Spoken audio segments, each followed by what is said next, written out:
Hey, good morning. I'm Paige Browning. It's Monday. This is Seattle Now. King County's hitting pause on a youth felony diversion program.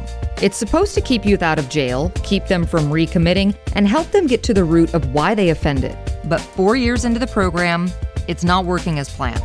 What's next? We'll talk with KUOW's Law and Courts reporter, Amy Radil, to break it down. But first, let's get you caught up.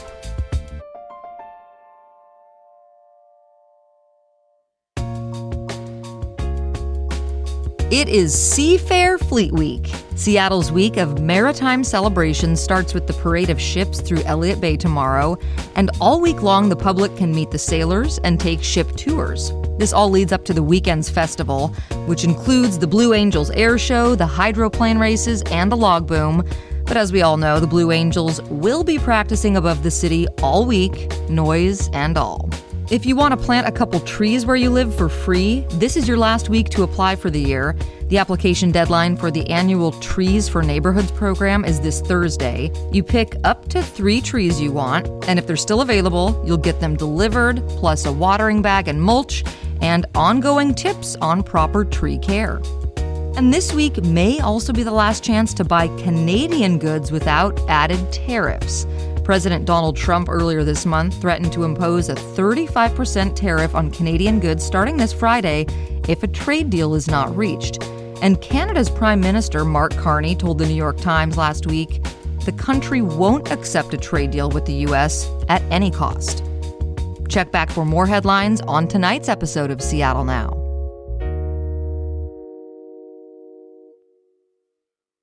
A young person commits a crime. In King County, they may go to jail if the crime is violent, but for non-violent felonies or misdemeanors, they're diverted out of the criminal justice system. Instead, they're sent to a program called Restorative Community Pathways to get holistic services intended to discourage reoffending. But that's changing. King County prosecutor Lisa Mannion has declared she won't send any more youth accused of felonies to the program. KUOW reporter Amy Radil has been following and is here with us now. Hey, Amy, always great to have you on. Yeah, good to be here. Thanks. Can we start with a basic question? What is youth diversion? So diversion is a concept that's been growing over recent years, trying to respond to findings that incarceration is so damaging for people and you want to avoid it at all costs. And our state law actually requires diversion for youth who are accused of misdemeanors. Okay. Typically, that goes through the courts. So a judge and a probation counselor might oversee what response you're going to get, but you're not going to be charged and put into detention. We're going to try to find an alternative response that's going to, change your behavior that led to the offense. So that might be things like you need to go to drug treatment or anger management classes and things like that. So the King County Prosecutor's Office is also working on diverting certain low-level felony offenses. So kind of taking it up a notch to some more serious offenses that are committed by youth, things like assault and theft. And they say that diversion makes sense in these situations when a young person is maybe, it's the first offense like this that they've ever committed. Okay. And so let's try to find a response that's outside of a criminal charge. And Restorative Community Pathways, this is the program here, and people call this RCP, yes? Right. I'll try and use that word to describe it from here forward, RCP. What does RCP do differently? During 2020 and protests seeking more racial justice, turning against incarceration, there was a huge push to say, can we build some new systems that are alternatives to the existing system of courts and jails and policing? And so the big goal was to reduce, police encounters and incarceration. So the idea with this restorative community pathways is that police, refer a case to the prosecutor. They say there's evidence, that this young person committed this crime. The prosecutor, instead of charging the person, they hand this case over to RCP. And that is an umbrella organization that has several different nonprofits under it that offer different kinds of support. Okay, so RCP then decides, here's the service you're going to be sent into or need. Exactly. So they call it like trying to make a match, basically like, hey, we have this particular nonprofit, that we think would be like really a good fit for you. So basically they put them in touch. If the young person accepts to work through this program, that's going to be their path to avoid having this charge filed against them. And then the goal is kind of to look at the big picture of this youth's life. They can even offer help to, when they kind of get to know them and say, okay, what's going on with you? What's going on with your family? They can offer things like eviction assistance if it turns out that there's housing instability in the person's family. Trying to get to the bottom of why did you steal from this store or whatnot. Yeah, what were kind of the root causes, that led to this offense in the first place. And one thing that's kind of distinctive about RCP is they also use some of their funding to offer help to the harmed person. So they can try to help with some restitution, even if the youth can't pay restitution. And so they can be a little more all-encompassing in that approach. Can you help me understand by giving a case example, someone you've heard of? The young people in these programs, the programs want to protect their identity, makes it tricky to, for us as the public to know the full spectrum of these cases. But I spoke with Johnny Pett, and he's a community navigator with Restorative Community Pathways. So he kind of goes out and contacts the youth when they first get their name, tells them about the program. Is this something you want to do? And he was telling me about one young person who he's worked with, who he met a year ago when the boy was 15.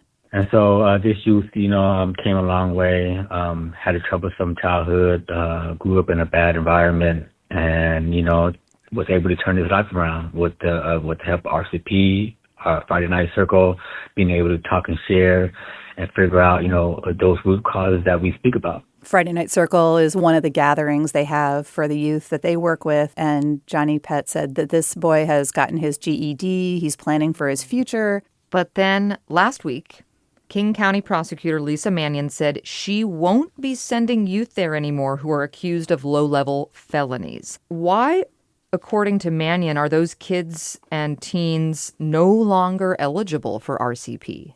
What triggered this is the prosecutor's office obtained an analysis. They were trying to see what they could figure out about how likely the youth who went through this program of RCP were to reoffend. And the study found a striking difference between the teens who go through the program because they're accused of misdemeanors, lower level, versus felonies. It followed them for a maximum of 2 years.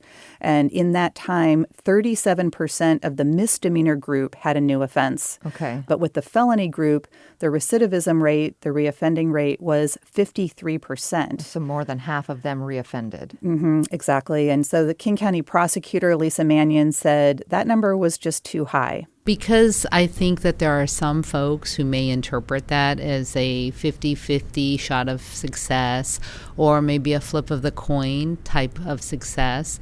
That's not actually how I read the data, but because of that and because we have discretion, I made the decision to temporarily pause felony referrals into RCP. Amy, I want to ask about the 50%. People are treating this as if that number's high for a child to reoffend. What are we comparing that to? The study itself says there's a real lack of data around recidivism in the wake of juvenile programs. The one study that they did find was over 10 years old. It's from 2014, a statewide study of juvenile recidivism. And in that study, they said that there was an overall recidivism rate within 18 months of 30%. And that's before RCP was even a vision, way before this. Definitely. 30%. And that's over the whole state. So the prosecutor said there's no control group to compare to. Amy, what will happen to youth facing felony charges now? Just so people understand, this pool of youth facing the felony charges is a small amount compared to the number coming into this program for misdemeanors. Okay. But in their case, Lisa Mannion said her decision does not mean that the only option now is to charge and prosecute them. She said she has options when it comes to diversion because she can also route these cases back to the diversion that was the more traditional court-supervised version where they work with a probation counselor. But as King County spent $16 million to fund restorative community pathways in the past few years, they cut the number of probation counselors because they thought we're not going to have as many cases going back to They're this going to go program. to RCP. Right. So I spoke to the court's presiding judge, KUOW Shah, and he said that the counselors that remain already have excessive caseloads. So he says these counselors are focused on providing wraparound services to the youth. They want to be effective in their work. They're going to be asking the King County Council for funding to basically re-add more probation counselors back to this program to accommodate this caseload. How is Restorative Community Pathways responding? They're not far apart from what the prosecutor was saying, actually, in the sense that they said, yes, this analysis, it raises questions. They want to understand more, and also they and Lisa Mannion both emphasized this was a really small study. Lisa Mannion herself says she doesn't even think this study captures all the impacts of a program like Restorative Community Pathways. It only looks at recidivism. It doesn't look at any other kinds of impacts or benefits. So I spoke with Jasmine Vale. She's the Director of Communications for Restorative Community Pathways, and she echoed what Lisa Mannion said about recidivism not being the whole story here. We need to be really real about the limitations of the study that the prosecuting attorney's office also admits in the memo. At the same time, it's our responsibility to understand what's going on and why there's a felony pause connected to recidivism rates, and adjust accordingly because we want the best quality of service given to our youth, especially youth that are high risk, high needs.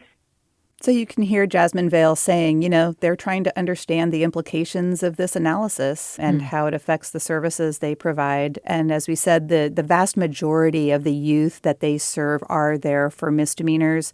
So she said, in that sense, the prosecutor's decision doesn't necessarily have a huge impact for them. They're going to continue their focus on that population. There are some critics of RCP, including people on the county council. What did they say to you? They definitely welcomed this decision. They said that the prosecutor should have done something like this sooner.